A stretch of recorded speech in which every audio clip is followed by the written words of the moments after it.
à casa do Senhor nessa noite.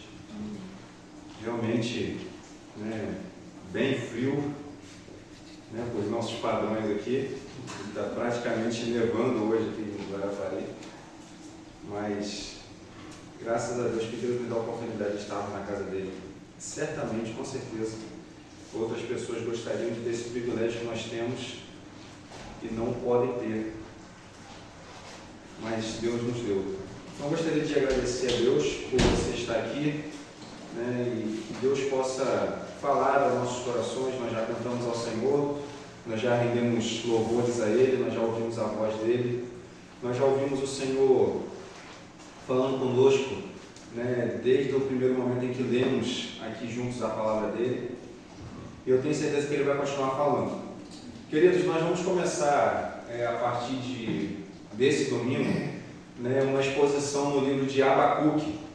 Nós vamos expor todo o livro de Abacuque, vamos juntos aqui caminhar por esse livro e aprender aquilo que Deus tem para nos falar, através do profeta Abacuque. O profeta Abacuque é conhecido por apenas um versículo, que é: ouvi, Senhor, a tua palavra e temi. Aviva, ó Senhor, a tua obra no meio dos anos, e no meio dos anos a faz conhecida, e na tua ira lembra da misericórdia. Ninguém sabe mais absolutamente nenhum versículo de Abacuque.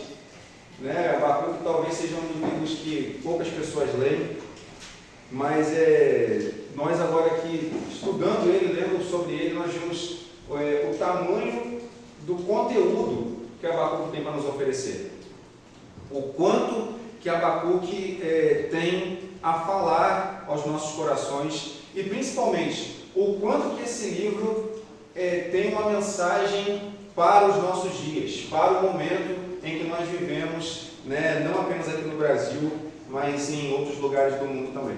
Então, eu gostaria que você abrisse a sua Bíblia em Abacuque, no capítulo 1. Nós vamos ler alguns versículos aqui. E se Deus quiser, nós vamos aprender bastante. Queridos, diz o seguinte: esta é a mensagem que o profeta Abacuque recebeu numa visão. Até quando, Senhor, terei de pedir socorro? Tu, porém, não ouves. Clamo a violência por toda parte, mas tu não vens salvar. Terei de ver estas maldades para sempre?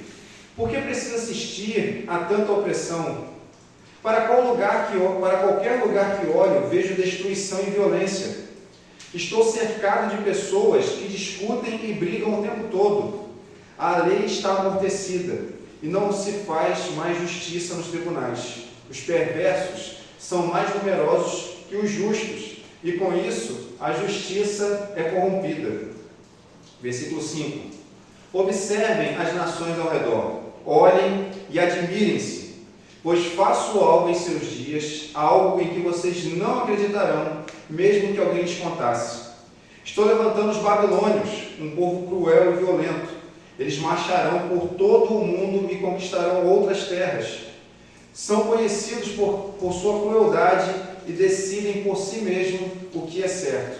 Seus cavalos são mais velozes que os leopardos e mais ferozes que os lobos ao anoitecer. Seus cavaleiros atacam, vindos de longe, como águias, lançam-se sobre a presa para devorá-lo. Todos eles vêm prontos para agir com violência. Seus exércitos avançam como o vento do deserto, ajuntando prisioneiros como se fossem areia. Zombam de reis e príncipes e desprezam todas as suas fortalezas. Constroem rampas de terra contra seus muros e conquistam. Passam com rapidez como o vento e desaparecem. Sua culpa, porém, é grande, pois tem como Deus sua própria força. Amém? Vamos orar? Pai, é a Tua palavra e pedimos a Ti que o Senhor nos ajude, Deus, nessa noite, a entender, Pai, o que o Senhor tem para falar conosco. Amém. Pai, que a Tua bondade, Pai, seja derramada sobre nós, como já tem sido, e que o Senhor fale aos nossos corações. É a nossa oração em nome de Jesus, para a glória de Jesus. Amém e amém. Meus irmãos, o profeta Abacuque tem pouquíssimas citações dele, sobre o nome dele, em toda a Bíblia. No Abacuque significa abraço, e talvez seja muito, talvez não, certamente é muito direcionado para o que está acontecendo nesses tempos aqui, nesse momento de Abacuque. Né? Abacuque é um profeta de Judá, do Reino do Sul. Ele está ali profetizando, ele é contemporâneo a Jeremias, ele é contemporâneo de Sofonias, Daniel, Ezequiel. Todos eles estão ali profetizando mais ou menos no mesmo período, né? Por volta do ano 609, 610 a.C. O profeta Abacuque, ele começa seu ministério no momento em que Israel está vivendo, né, digamos assim, uma primavera, né, acerca da sua fé, acerca da sua espiritualidade. O rei que governava quando o profeta Abacuque se levanta é Josias, aquele que foi coroado rei com 8 anos de idade. E ele vai fazer uma reforma em Israel, uma reforma em Judá, ele vai tirar ali todos os altares, ele vai derrubar os altares, ele vai restabelecer o culto, né? Ele vai fazer com que a vida de Israel, a vida espiritual de Judá, ela seja restabelecida, ela volte a adorar a Deus, a engrandecer a Deus, a servir a Deus, né? E logo depois que Josias morre, vem o seu filho, Jeoaquim, que é justamente quando as coisas começam a desandar. No final da vida de Josias, algumas coisas começam a acontecer que vão deturpando tudo aquilo que Josias tinha feito de bom no começo do seu reinado. E o seu filho Joaquim, ele segue pelo mesmo caminho, né? levando Judá a pecar, levando Judá a ir para caminhos tortuosos, caminhos que não condizem com a vontade de Deus. E Abacuque, irmãos, é interessante que ele tem uma mensagem extremamente atual, né? Parece que Abacuque, se ele estivesse aqui nos nossos dias agora, ele não precisaria de mudar muito os seus escritos, porque o que estava acontecendo em Israel naquela época é a mesma coisa que está acontecendo hoje nos nossos dias. E nós vamos ver no decorrer desses versículos que a maldade estava operando, a injustiça estava operando, os tribunais eram corruptos, as pessoas faziam coisas que desagradavam a Deus, e Deus estava ali dizendo para eles que ia mandar uma condenação, que ia mandar um juízo sobre eles, e mesmo assim o povo permanecia cometendo pecados. Não apenas o povo em si, mas a liderança de Judá cometendo erros, os sacerdotes cometendo erros, o rei cometendo erro. E isso fez com que houvesse um declínio espiritual na terra de Judá. E aí eu gostaria que você acompanhasse comigo o primeiro versículo que nós lemos, que é bem pequeno. Ele diz o seguinte: esta é a mensagem que o profeta Abacuque recebeu numa visão. Nessa versão que nós estamos lendo, está dizendo esta é uma mensagem, mas em algumas versões está sentença, juízo. Aqui nesse texto, aqui nesse primeiro versículo, Deus não está dando uma advertência ao povo. Deus não está aqui dizendo para o povo: olha, arrependam-se dos seus pecados, se voltem para mim, antes que venha a condenação sobre vocês. Não, aqui Deus está dando a sentença do que é que vai acontecer.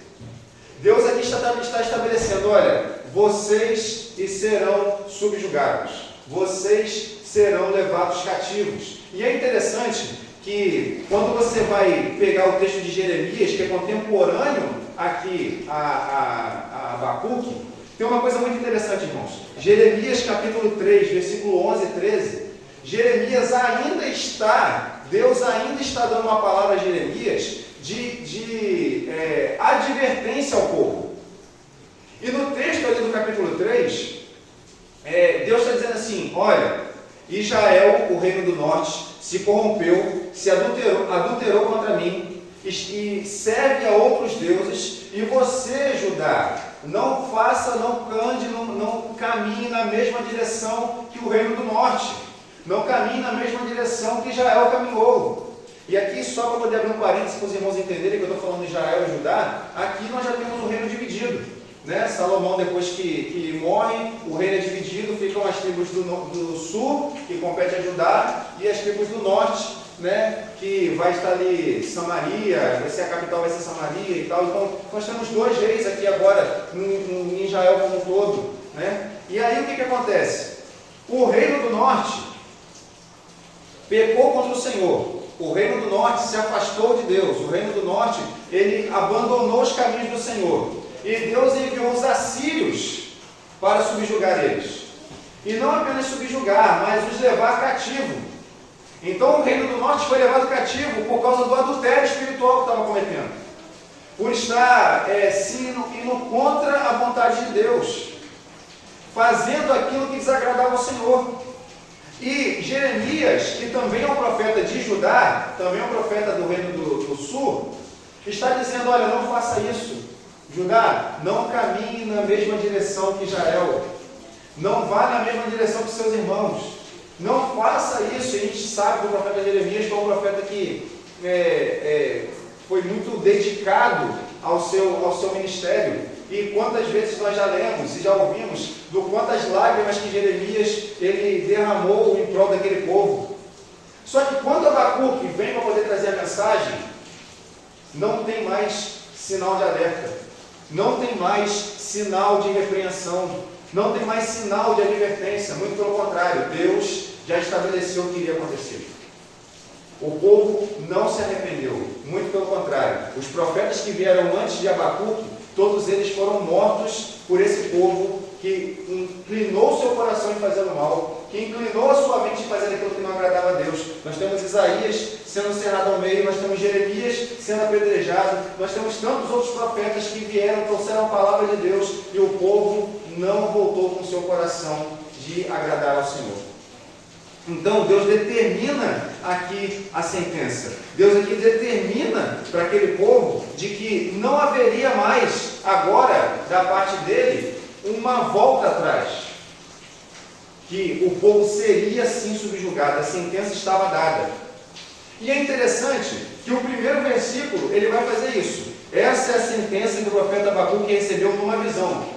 Só que quando a gente chega no versículo 2, nós temos Abacuque fazendo uma coisa, não dizendo o que ia acontecer, mas orando, clamando a Deus e perguntando a Deus certas coisas. Eu queria que você acompanhasse comigo.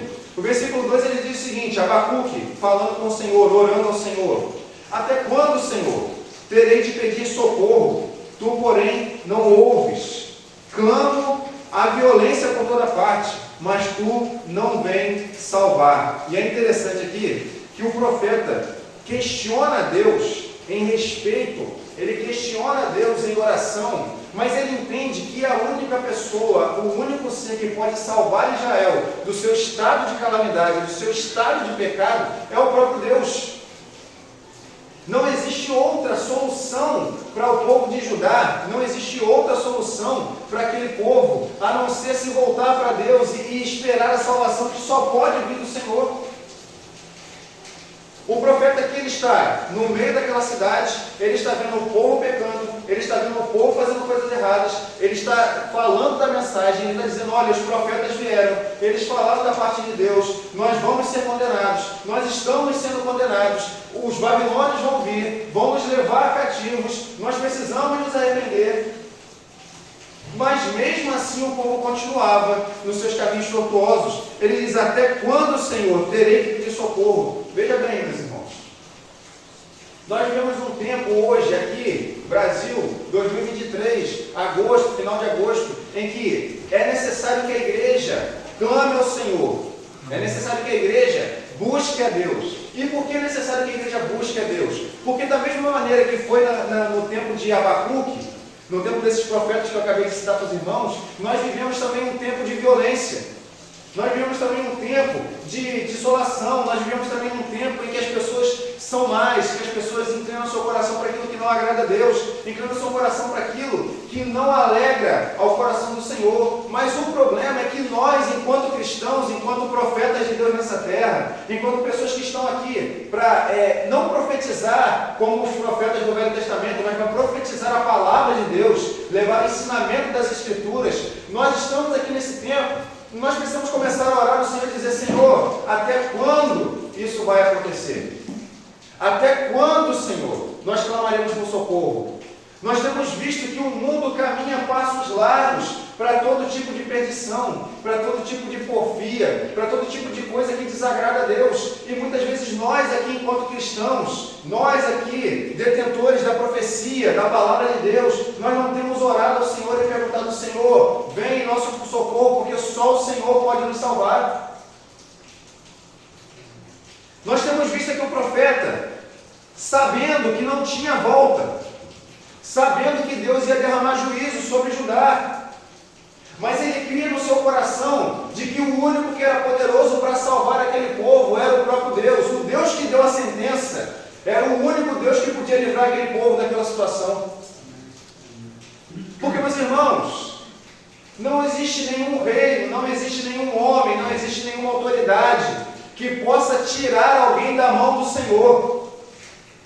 O nosso Deus, Ele é poderoso, Ele é grande, Ele é majestoso, e por ser tudo isso, nada pode livrar alguém das suas mãos. Amém. E o profeta aqui vem trazendo uma sentença. Olha, virá a destruição, vai acabar tudo isso que nós estamos vivendo aqui, tudo isso vai ser destruído, nós seremos levados cativos. Mas aí ele se volta para o Senhor e diz: ô Senhor, até quando eu vou pedir socorro ao Senhor? Até quando eu vou me prostrar diante do Senhor? E não é porque ele queria parar de orar, não é porque ele queria abandonar as suas orações, as suas súplicas, não. O que o profeta queria é que Deus salvasse aquele povo e levasse de volta aquele povo para ele mesmo. O que não aconteceu, porque Deus não ouviu aquelas orações. Não é que Deus não tinha ouvido o que o profeta tinha falado, mas Deus não respondeu aquelas orações como o profeta gostaria que Deus respondesse. E por que Deus não fez isso? Porque o coração daquele povo estava inclinado em fazer aquilo que desonrava a Deus. Nós acabamos de ler agora há pouco aqui no texto, na leitura da lei. Olha, se vocês andarem nos meus caminhos, se vocês seguirem os meus estatutos, vocês vão bem. Agora, se vocês não fizerem isso, se vocês não andarem nos meus estatutos, segundo Crônicas capítulo 7, a partir do versículo 19, virá destruição para esse lugar. Dudu acabou de dizer aqui que a palavra do Senhor, ela não volta vazia. A palavra do Senhor, ela se cumpre. Deus não pode negar quem Ele é. Deus não pode negar a sua própria palavra. É necessário que haja justiça. E nós sabemos que o salário do pecado sempre vai ser a morte. Sempre vai ser a morte. O Dudu comentou aqui que o pecado gera consequências, não tem para onde correr. E isso precisa gerar no meu coração e no seu coração temor e tremor. Por quê? Quantos pecados nós não cometemos durante essa semana? Para quão longe do Senhor nós não fomos essa semana? Quanto de adultério nós não cometemos essa semana, a espiritual, quando preferimos colocar outra coisa, outro alguém, ou nós mesmos no lugar de Deus? E é preciso que nós dobremos os nossos joelhos e, como o profeta Abacuque disse, e clamemos ao Senhor: Senhor, socorro! Socorro, Senhor! Até quando, Senhor? Eu vou clamar por socorro e o Senhor não vai me ouvir? O pecado, meus irmãos, faz separação entre o homem e Deus, e uma nação inteira estava indo para o cativeiro porque decidiram em seu coração adorar a outros deuses.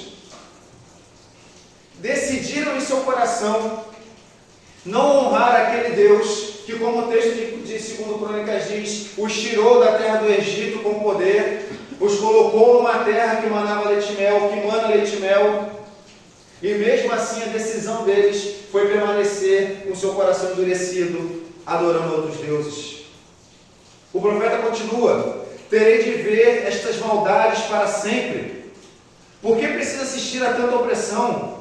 Para qualquer lugar que olho, vejo destruição e violência. Estou cercado de pessoas que discutem e brigam o tempo inteiro. O profeta enxerga todos os males do pecado que tomaram a nação. Os profetas eram responsáveis por pregar contra a maldade e chamar o povo ao arrependimento. Abacuque está no meio de um caos espiritual, e a consequência social disso é maldade. A consequência social disso é destruição, violência, discussões e brigas. Meus irmãos, nós temos visto hoje, na nossa nação, esse quadro que nós estamos vendo sendo pintado aqui, que foi pintado aqui pelo profeta Abacuque. Quando nós olhamos, nós vemos maldade, violência, briga, discussões. Tudo isso porque o povo decidiu andar afastado de Deus. E nós, enquanto igreja, somos também e temos também parcela de culpa disso. Por quê? Porque a igreja decidiu não mais protestar contra o pecado, mas a igreja decidiu se comunar muitas vezes com o pecado. Nós vemos no Brasil hoje uma violência desenfreada, generalizada. Nós vemos no Brasil hoje pessoas que preferem pecar ao invés de fazer o certo. O brasileiro se acostumou e teve a fama e tem a fama de ter um jeitinho para todas as coisas. Então tudo nós queremos ludibriar, tudo de alguma maneira nós queremos dar um jeitinho de passar por cima, de esconder, de colocar para debaixo do tapete, de fazer de algum jeito que fique mais fácil, mesmo que seja ilegal, mesmo que não seja correto. Os nossos tribunais estão cheios de pessoas que não querem, não têm interesse de fazer justiça, mas sim de fazer os seus próprios desejos, as suas próprias vontades, fazer os desejos e a vontade daqueles que pagam mais, que têm mais poder, que têm mais autoridade do que eles. Isso é o dia que nós estamos vivendo hoje. Nós estamos falando aqui de 2.600 anos atrás, e como eu já disse várias vezes aqui para nós não cometemos pecados diferentes. O ser humano, ele vem cometendo os mesmos pecados desde sempre. Nós vemos hoje no Brasil, aqui nos nossos dias, tribunais corruptos, políticos corruptos, pessoas que não têm escrúpulos, pessoas que têm prazer em enganar, pessoas que têm prazer em roubar, pessoas que têm prazer em sonegar. E tudo isso com a justificativa de que está tentando fazer o melhor. Mas é impossível, meus irmãos, fazer o certo do jeito errado. É impossível. Não tem como fazer o certo do jeito errado, meus irmãos. Abacuque está no meio daquele povo, ele clama ao Senhor: Deus, até quando eu vou te clamar por socorro, o Senhor não vai me ouvir? Deus, eu estou aqui, e o que eu vejo, e até quando eu vou ter que ver maldade? Até quando eu vou ter que ver, Senhor, destruição? Até quando eu vou ter que ver violência? Até quando eu vou ter que ver discussões? Até quando eu vou ter que ver brigas? Até quando eu vou ter que enxergar tudo isso? E nós vemos hoje a palavra de Deus se cumprindo: pai contra filho, filho contra pai, irmão contra irmão, e por aí vai. Reino contra reino. As pessoas não conseguem mais e não têm mais a capacidade de dialogar, e o motivo disso acontecer é porque esta nação, o Brasil, assim como Judá, está tão afastado de Deus, tão afastado da palavra de Deus, que a tendência é que a sentença venha. E nós temos governantes ruins, e quando temos governantes ruins, isso é a mão de Deus trazendo juízo para uma nação ímpia. É juízo de Deus sobre uma nação que decidiu ser ímpia. Se reclamamos dos governantes que temos, dos juízes que temos, das autoridades que temos, precisamos nos lembrar que elas estão lá porque cometemos pecados, porque nos afastamos de Deus, nos afastamos da palavra de Deus e não pregamos a verdade das Escrituras. Esse é o motivo de termos pessoas ruins governando uma nação. O povo de Judá tinha um rei chamado Joaquim, que decidiu ir contra a vontade de Deus, e indo contra a vontade de Deus, ele sofreu as consequências, e não apenas ele, mas todo o povo. E a pergunta que fica para nós: até quando nós também vamos ver a violência? Até quando nós também vamos ver o pecado e sermos coniventes com o pecado? Até quando nós, enquanto igreja, vamos olhar para tudo isso que está acontecendo?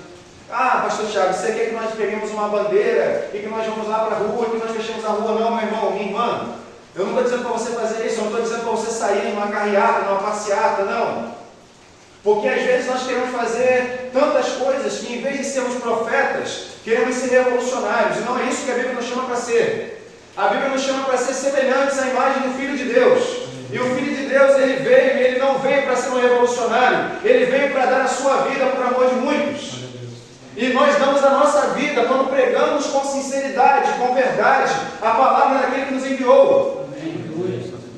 É assim que nós somos. É assim que nós devemos ser. Nós não estamos aqui para levantar uma bandeira de partido A, B, C, direita, esquerda, frente para trás, não. Nós não pertencemos a esse povo, nós não somos daqui. A nossa pátria não é essa. Nós estamos aqui de passagem, a nossa pátria é celestial. E enquanto a nossa pátria é celestial, é essa bandeira que nós devemos levantar. Aleluia. E o profeta está aqui desolado orando ao Senhor. O profeta está aqui, Senhor, olha para o teu povo, olha como o teu povo está, Jesus. Irmãos, ele não estava falando de Gaza, ele não estava falando da Síria, ele não estava falando da Babilônia, ele não estava falando do Egito, ele estava falando de Judá. O povo que foi chamado pelo nome do Senhor. Ele está falando que existe violência no meio do povo de Judá. Existe violência no meio do povo de Deus. E é um outro alerta para nós enquanto igreja. Nós temos visto muitas localidades, muitas casas, ditas casas de oração, muitos lugares que dizem que adoram ao Deus vivo, mas vivem como se adorassem a Baal, vivem como se adorassem a Moloque, vivem como se adorassem a esses deuses que não são deuses, que são invenções da mente humana, mas figuram e parecem com a igreja. E a culpa é porque o Evangelho não está sendo pregado como deveria ser pregado. Nós vemos as coisas mais absurdas. Eu, essa semana, dirigindo e ouvi o rádio. É impossível nós dizermos hoje que nós temos rádio evangélica no Brasil. Nós não temos. Nós não temos uma rádio cristã no Brasil. Nós não temos. Nós temos rádios que de vez em quando tocam alguma música que chega perto de adorar a Deus, mas na maioria das vezes são rádios que são mais idólatras aos seus líderes, idólatras às suas denominações, idólatras àquilo que eles estão vivendo, do que adoradores do verdadeiro Deus. E nós nos perguntamos: por que é, Senhor, que tantos assaltos? Deus, por que é de tantas mortes? Deus, por que tanta violência está acontecendo? Deus, por que tantas pessoas têm sido assaltadas, têm sido roubadas, Senhor? Porque o povo que se chama pelo nome do Senhor está andando como ímpio, está andando como aqueles que não conhecem a Deus. E isso é terrível, meus irmãos. Isso é terrível. Porque a sentença há de vir. E é interessante que, apesar da sentença que vai ser derramada sobre Judá, Deus continua amando esse povo. E o motivo de sentenciá-los e o motivo de trazer juízo sobre eles é por amor. Mas, meus irmãos, por que é que vamos honrar a Deus por causa da dor que estamos sofrendo, por causa do juízo, por causa da sentença? Ao invés de adorarmos ao Senhor em gratidão pela salvação que foi dispensada a nós, pela bondade de Deus que foi derramada sobre nós, pela misericórdia dele que foi derramada sobre nós. O profeta no versículo 4, ele diz assim, a lei está amortecida e não se faz justiça nos tribunais. Os perversos são mais numerosos que os justos e com isso a justiça é corrompida. Aqui nós temos as consequências do pecado afetando a moral e a justiça. Meus irmãos, quando os tribunais eles não conseguem mais julgar mediante a lei, mas passam a julgar mediante as suas ideologias, o povo perece. Quando os tribunais olham para a causa do aflito e não pensam mais na lei em si, mas no que acham melhor em detrimento da lei, o povo peca, o povo sofre. E é esse o quadro que nós vemos hoje nos nossos dias. Meus irmãos, absurdamente, o Brasil está tentando votar uma lei de mudança de sexo, de operação de mudança de sexo para crianças. Como que pode uma coisa dessa? As pessoas estão trocando aquilo que é verdadeiramente caro para uma nação por ideologias que vão trazer mais confusão, mais problema à mente das pessoas. Quando o pecado, ele toma uma nação, ele mexe com a moral dessa nação, ou seja, a nação ela está indo de mal a pior. Por quê? Aquilo que era padrão, aquilo que trazia cuidado, aquilo que trazia estrutura para aquela nação começa a ruir. Nós aqui, juntos, aqui no Brasil, nós andamos num modelo de vida judaico-cristão, e que vem funcionando, e que vem trazendo frutos, e que vem trazendo uma nação minimamente estruturada. O pecado toma a nação, a desobediência toma a nação, o homem passa a ser o centro daquele lugar, e com isso Deus é tirado de cena.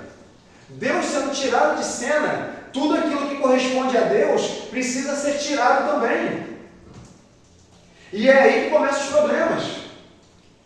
Porque eticamente, moralmente, nós temos vivido dias difíceis. As pessoas estão trocando a verdade de Deus pelas suas próprias verdades. E nós sabemos o que Romanos capítulo 1 diz, que a sentença virá para esses também. Porque trocaram a glória de Deus pela sua própria glória. Trocaram a beleza de Deus, a santidade de Deus, pelos seus desejos egoístas. E isso há de trazer consequências terríveis. São mais numerosos os perversos do que os justos.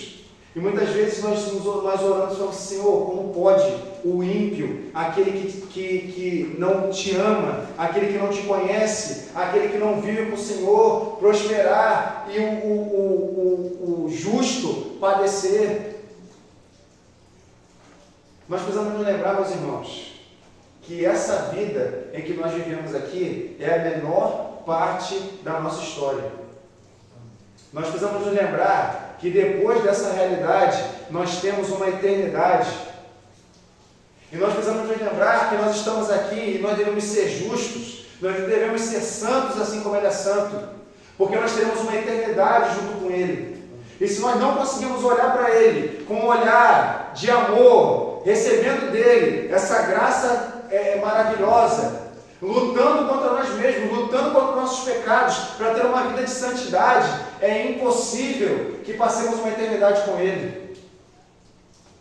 O ímpio, e tem um pregador que diz que o ímpio ele pode desfrutar de toda a alegria nessa terra, mas um segundo no inferno vai fazer ele esquecer de tudo isso. As consequências do pecado pode ser que elas não sejam todas elas bebidas aqui nessa vida. Mas vai chegar um momento em que o cálice da ira de Deus será derramado sobre toda a impiedade. Toda a impiedade. Toda a impiedade. Agora nós, que lutamos contra o pecado, que lutamos para ter uma vida de santidade, o cálice que beberemos será o cálice que será servido a nós pelo Cordeiro Santo. Aleluia! Glória a Deus! A nossa expectativa e esperança não está nos juízes dessa terra, não está nos líderes dessa terra, não está nos poderosos dessa terra. A nossa esperança está na mesma esperança do profeta Abacuque. O Senhor é poderoso para nos salvar. O Senhor é poderoso para nos livrar. O Senhor é poderoso para fazer com que nós passemos por todas as adversidades, cantando o hino da vitória. Porque essa vitória foi conquistada para nós não por valor, não por poder bélico, não. Essa vitória foi conquistada para mim e para você pelo sangue precioso de Cristo derramado na cruz do Calvário. Glória a Deus. Obrigado, Jesus. Essa é a nossa esperança, meus irmãos. Obrigado, Jesus. Nós não devemos olhar para o ímpio, nós não devemos olhar para os governantes dessa terra e pensar, Senhor, mas por que esses homens estão assim? Por que esse homem não cai o raio e parte ele no meio? Por que esse homem não acontece isso? Por que esse homem não acontece aquilo? Meus irmãos, não se preocupe, a vingança é do Senhor. Amém. É Ele que faz isso. É Ele que corrige. Assim como Ele também nos corrige, assim também como Ele traz a nós a correção, Ele há de corrigir a toda impiedade. Ele há de corrigir a toda impiedade. E aí, meus irmãos, nós temos aqui a resposta de Deus. para isso que o profeta orou, para essa oração do profeta. E Deus diz o seguinte: observe as nações ao redor, versículo 5. Olhem e admirem-se, pois faço algo em seus dias, algo em que vocês não acreditarão, mesmo que alguém lhes contasse. Meus irmãos, esse versículo, quando eu estava lendo ele, eu comecei a imaginar, Babilônia se levantou e começou a conquistar tudo. Começou a ganhar reinos, começou a conquistar terras, começou a conquistar tesouros, começou a conquistar tudo isso. E ela olhou para ela mesma e disse: nós somos poderosos, nós somos grandes, nós fazemos aquilo que nós queremos fazer. Mal sabia Babilônia que quem dizia, quem dava, quem fazia, quem guiava, quem mandava ela para onde é que tinha que mandar, era o próprio Deus. Que ela, assim como o Spurgeon vai dizer lá atrás, de Satanás, é aquele Rottweiler que está preso numa corrente e que Deus soltava a corrente até onde é que ele queria e puxava de volta quando ele queria. Deus aqui está dizendo: observem as nações ao redor, vejam o que é que eu vou fazer, vejam o que é que eu faço. Meus irmãos, o Putin pode achar que ele é um homem muito poderoso, porque com o dedo ele aperta uma bomba atômica, mas ele não faz ideia do tamanho do poder e da autoridade daquele que criou todas as coisas e que tem o universo na palma de suas mãos. Nós não devemos temer esses homens e achar que esses homens podem fazer alguma coisa contra nós, porque às vezes eles até podem fazer contra a nossa carne, mas jamais eles vão poder tocar naquilo que está guardado em Deus, que é a nossa salvação. Glória a Deus. O próprio Jesus disse: mas por que vocês estão temendo o homem que só pode matar o corpo? Antes você tem que temer quem? Aquele que mata o corpo e lança a alma no inferno. Então quem são os poderosos dessa terra? Quem são esses que acham que têm poder? O próprio Deus está dizendo: observem as nações ao redor e olhem e admirem-se. Fiquem admirados. Vejam como eu sou grande e poderoso e olhem o que é que eu faço entre as nações. Deus tem o controle de todas as coisas o tempo inteiro, meus irmãos. Nada sai do controle de Deus. Nada sai do controle de Deus.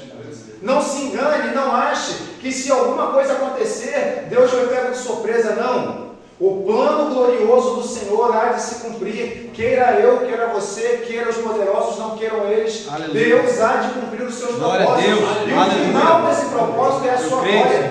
Aleluia. E nós precisamos nos lembrar que nós vamos participar dessa glória. Aleluia. Nós somos participantes disso. Glória a Deus. Ele diz: estou levantando os babilônios. Quem está levantando? Deus. Estou levantando os babilônios. Ele vai dar as características desse povo. Um povo cruel e violento. Eles marcham por todo o mundo e conquistarão outras terras. São conhecidos por sua crueldade e decidem por si mesmo o que é certo.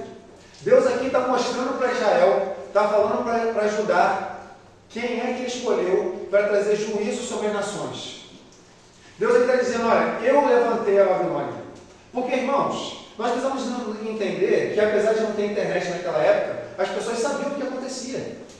Sabiam que reinos estavam se levantando, poderosos estavam se levantando, guerras estavam acontecendo. Babilônia já tinha conquistado várias localidades, já conquistado o Egito. Então o povo de Israel, o povo de Judá, sabia o que estava acontecendo à sua volta.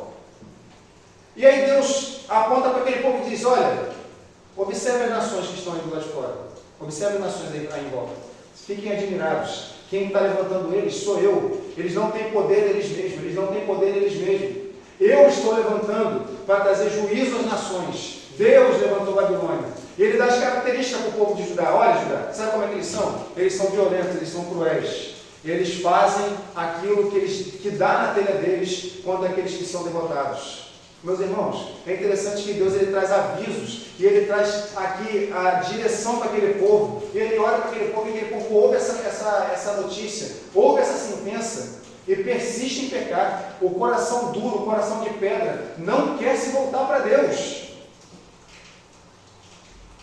Às vezes nós estamos cometendo erros, nós estamos cometendo pecados, nós estamos todos os domingos aqui ouvindo a palavra do Senhor dizendo: olha, arrependa-se dos seus pecados, não faça isso. Pare de mentir, não brigue com o seu irmão, cuide da sua família, faça o que é certo. Nós olhamos para essa mensagem e dizemos: ah não, eu acabei de ouvir ali na rádio que Deus quer me abençoar. que o amor de Deus, ele é bom, ele é grande e que eu não preciso de me preocupar com esse tipo de coisa. Da mesma maneira como os profetas fizeram em Judá, e o povo de Judá olhou para os profetas que eram verdadeiramente de Deus e os apedrejaram, e os expulsaram, e os cortaram e os partiram no meio, enquanto aqueles profetas que profetizavam bênção eram bem recebidos por eles. Nós aqui estamos ouvindo hoje uma palavra extremamente dura e severa da parte de Deus para aquele povo e para nós. E é importante que, ouvindo essa palavra, nós vamos ter a plena consciência de quem é o Deus que nós servimos. De quem é o Deus que nós estamos falando aqui todos os domingos. Que Ele é um Deus que ama e amou incondicionalmente a ponto de dar o seu Filho na cruz do Calvário. Mas Ele não é um Deus de brincadeira. Ele não é um Deus que está fazendo um joguinho conosco. Não, se tem uma coisa que Deus tem zelo, é pela sua própria glória, e ninguém pode tirar isso dele. Então aqui Deus está dando as características. Olha, esse povo é assim, Judá. Esse povo que eu estou levantando para ser juízo sobre as nações, ele é dessa maneira, ele é assim que ele age. E ele continua, versículo 8 e 9. Seus cavalos são mais velozes que leopardos, e mais ferozes que os lobos ao anoitecer. Seus cavaleiros atacam vindo de longe como águias, lançam-se sobre a presa para devorá-lo. Veja bem, Deus aqui está dizendo para eles, olha, o exército deles, sabe como é que eles são? Eles são terríveis. Os cavalos deles correm mais do que um leopardo. E a gente vai olhar para um leopardo, todos nós aqui temos certeza que a gente já viu em algum momento de Discovery, ou seja lá qualquer um desses programas, e nós vemos que aquele animal é extremamente rápido.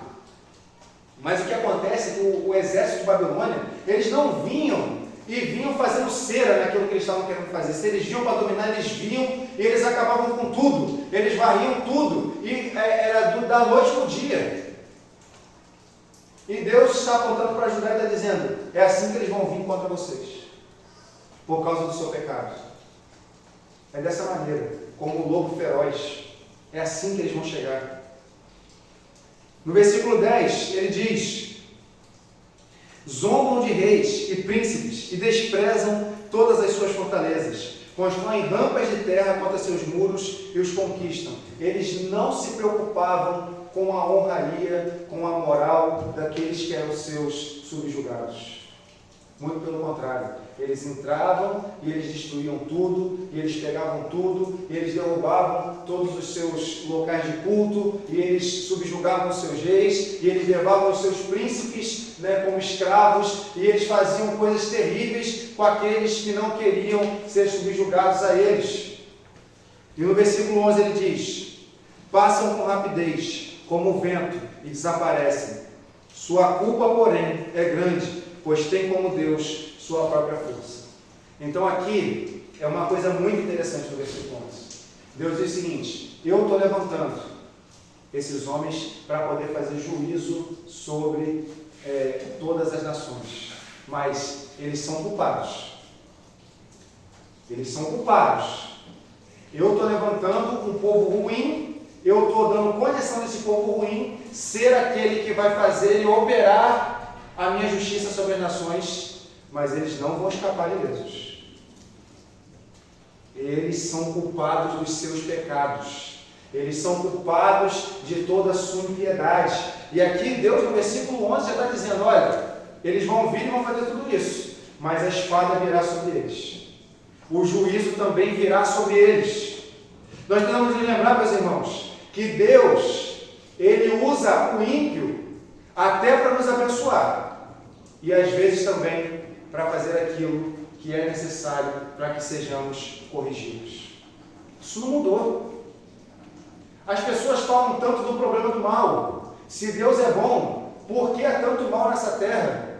E a resposta é impiedade, pecado. O pecado gera morte. O homem com seu coração caído, com seu coração pecaminoso, com seu coração que deseja a maldade, que deseja aquilo que não é bom, ele procura com as suas próprias mãos a sua destruição. E por que a humanidade hoje não é toda destruída de uma vez por todas? Nós já sabemos, a graça de Deus está sendo derramada e freando essa natureza miserável que existe no homem.